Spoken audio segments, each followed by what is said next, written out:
Hey, let's talk about Punch-Out! Released in May 2009 on the Wii, Punch-Out was a reboot of the older games in the series. Mainly Punch-Out released in 1987 for the NES, which was a major success. Almost as successful as Belle Delphine's Bathwater, Punch-Out Wii shares some of the fighters from Super Punch-Out! Released in 1994 for the NES. Some of the fighters from that game consist of Bear Hugger and Aaron Ryan. This game is known for its fighters, art style, and gameplay. This game has a lot of over-exaggerated stereotypes, but the game developers also make fun of their own background, which is Canadian.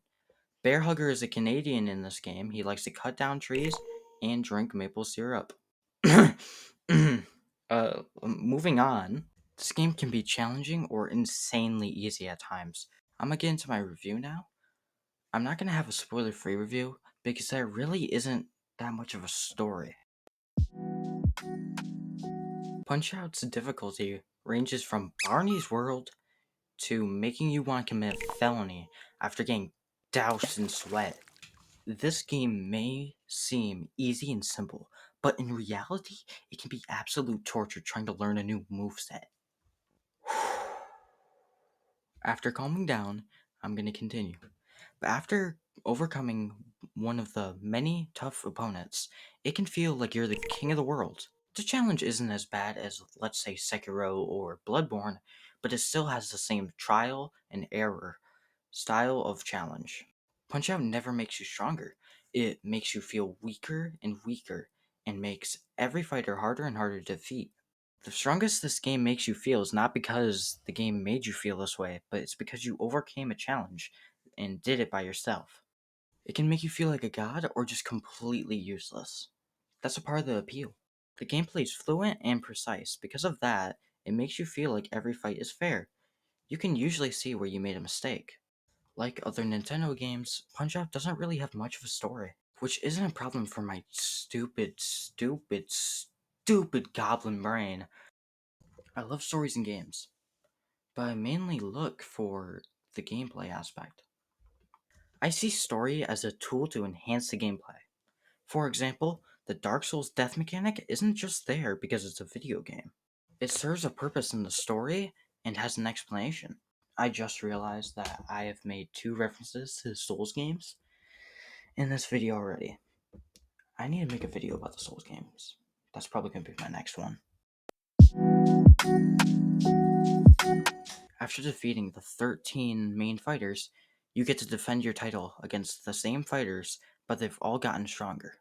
For example, Glass Joe, which is the easiest fighter to beat, becomes just as strong as Sandman, which is the hardest fighter to beat and the last fighter.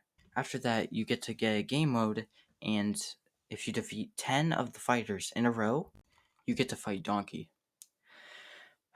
No, not that Donkey. I'm talking about Donkey Kong. Yes, you get to fight a big monkey that could definitely rip off all your limbs if it wanted. I don't know how this is allowed, but he's here now, and I need to fight this big boy now. Oh Lord, what a day it is! After you get abused by a monkey, that unlocks a new mode where if you get hit a single time, it instantly knocks you down. Like Mike Tyson, just absolutely full force iron blast you. So yeah, that game mode's an absolute nightmare. That's not all though. There's a DLC where you get to fight Doc. I believe that's all the DLC has. I don't know, I never played it. I have heard it's really difficult, but that's all I know about it. This game is absolutely fantastic, but Nintendo still hasn't even mentioned it. Not even a port to Switch. It's a huge oversight. This game is in my top 10. Just for this game. But if we combine it with the NES, it's even higher in the top 10. People are still finding challenges to do in this game. And I don't think any other boxing game can capture what Punch-Out is and how iconic it is. If any of you haven't played this game, I would highly recommend it. Well, with that said, hope you guys enjoyed the video, and see you later. Bye.